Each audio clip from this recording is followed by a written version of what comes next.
O'n i wedi confinsio fy hun ta 1000 o weithiau bod fi'n mynd i golli'n nghoes, bod fi'n mynd i gael heart disease a marw oherwydd o'n i'n mynd edrych ar ôl fy hun. Enw i yw Meleri a dyma'r stori sut mae diabetes wedi trawsnewid fy mywyd.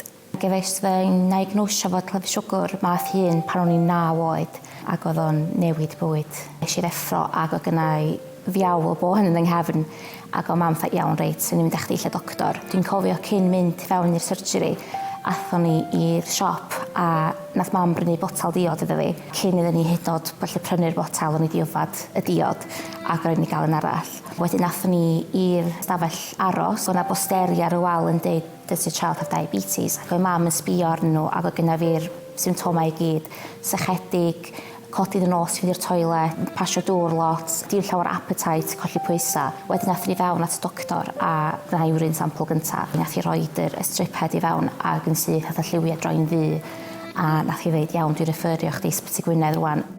Dwi'n cofio ni'n pacio bag yn llofft ac yna fi fatha suitcase Barbie. O'n i rioed wedi bod yn ysbyty o blaen mond achos o'n i di sbreinio'n braich. Be dwi'n mynd efo fi hospital yn 10 oed, o'n i dda, dwi'n gwybod be i wneud. Mynd i ystyn yn mwys danadd a o'n i jyst yn crio, o'n i'n gwybod sydd arall i reactio.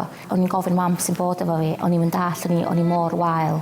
Dwi'n mynd cofio tan nath ni gyrraedd ward yn ysbyty Gwynedd a o'n nhw'n trio rhoi canulas fewn yna fi achos o'n i angen insulin a o'n i angen lot fawr o ddŵr achos o'n i'n really dehydrated. O'n i jyst yn meddwl hyn beth sy'n digwydd a nes i glywed y doctor yn deud os dwi'n wedi mynd chydig o ddyddiau, ella tridiau wedyn, fyswn i wedi bod mewn kidney failure. O'n i wedi blino ar y nyrsys yn pigio mysu fi a nes i sbio ar y nyrs a nes i fynd am faint o hir sydd ei wneud hyn, dwi wedi blino, dwi'n eisiau chi wneud o fi mwy. A do gyn i hi ddim y calon i ddeutha fi fysa fo'n well y mywyd i. Nath i just rhoi rhyw blank stare arno fi a nath i just deud, ddoeth o'n rhan o dy rŵtín di. Ta 2 ddiwrnod wedyn pryd nath y nyrs diabetes ddod ato fi a esboniodd o fi'n union be oedd diabetes, be dwi angen i wneud, fydd o gyna fi am byth a dysgu fi sut i rhoi injections i fi hun a tynnu'n ngwaed a hefyd dangos iddo fi bod pobl yn gallu byw hefo fo. Dwi'n cofio'r llyfrau oedd yna, o'n i'n just yn darllen y llyfrau drosodd yn trio cael unrhyw fath o synwyr allan ohono fo. O'n i dal isio peidio cymryd insulin, mynd allan i chwarae, peidio fatha poeni be o'n i fita. O'n i isio bod yn normal fatha pob arall. Oedd mam yn gorfod dod fewn i'r ysgol i roed nhw iddo fi amser cinio achos o'n i cael neud. Dyn nath o gael effaith mowr ar yr arddegau hefyd. Nes i fynd fewn i iselder o gyna fi anxiety rili drwg ac o'n i jyst methu derbyn y ffaith bod gyna fi gyflwr oedd really efo gymaint o bŵer dros y mywyd i.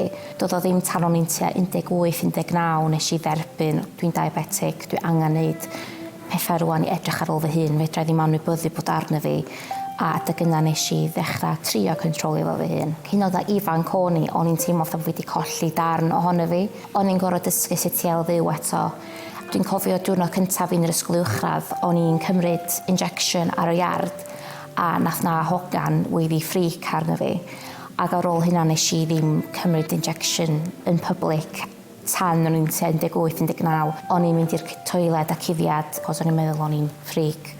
Oedd o'n anodd iawn ar mam yn enwedig, oedd hi'n fam sengl. Nath hi adael i swydd ta pythefnos cyn i fi gael fy diagnosio glefyd siwgr.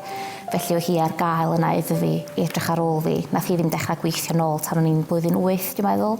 Ac o hynna pryd o hi'n teimlo fwy cyffyrddus efo fi'n gallu edrych ar ôl fy hun a bod hi'n gallu fatha ymddiriad yna fi i beidio wneud rhywbeth stupid.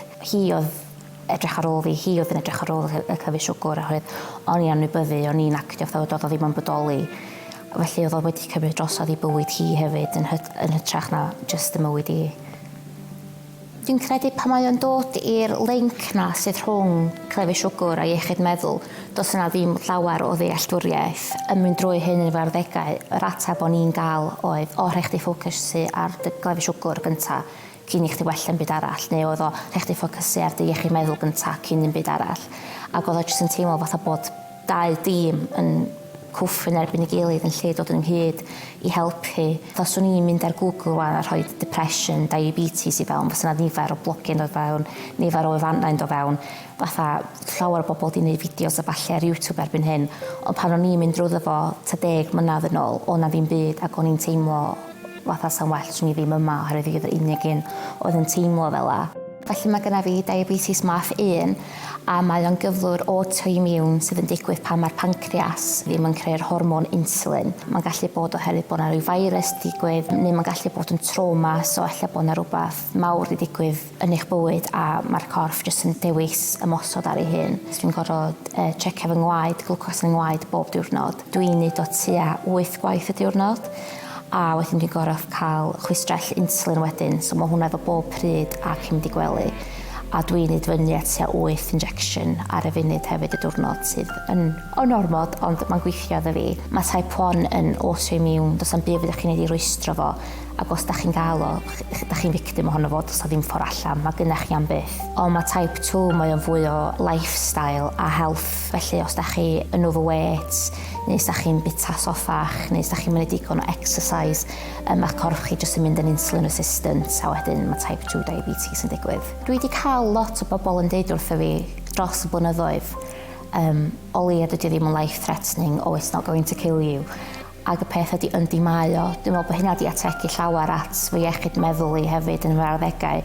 Roedd ni'n darllen fyny ar y we am yr holl gymhlethdedau oedd yn dod ynghlwm â'r cyflwr. O'n i wedi confinsio fy hun tan 1000 o weithiau bod fi'n mynd i golli nghoes.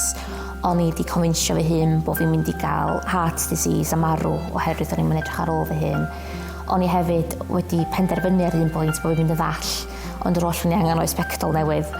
Felly mae o yn life-threatening, hyd yn oed os da chi ddim yn ei weld o a dydy o ddim fatha, oh, it is going to kill you now, mae yn gallu lladd.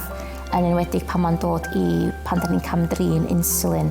Os da ni'n cymryd gormod ohono fo, mae'n gallu'n lladd ni. Ac os da ni'n cymryd dim digon ohono fo, mae'n gallu'n lladd ni. Dwi'n meddwl, os dwi'n gallu siarad efo fi yn eneth fach, swn i'n deud wrthi hi bydd bob dim yn iawn, paid â bod ofn. A hefyd mae y ffordd maen nhw'n trin diabetes wedi newid llawer dros y blynyddoedd. Felly fyddi di ddim yn y bocs na lle ti'n teimlo ti ddim digon da, bod chi'n teimlo'n useless a bod chi'n methu controlio'r cyflwr. Hefyd yna un diwrnod fi di'n ffeindio'r tîm cywir yn yr ysbyty sydd yn gwrando arnat ti ac yn gwybod yn union be i wneud. A fi ddim yn gorfod rili cwffio yn erbyn y demons na, im ragor.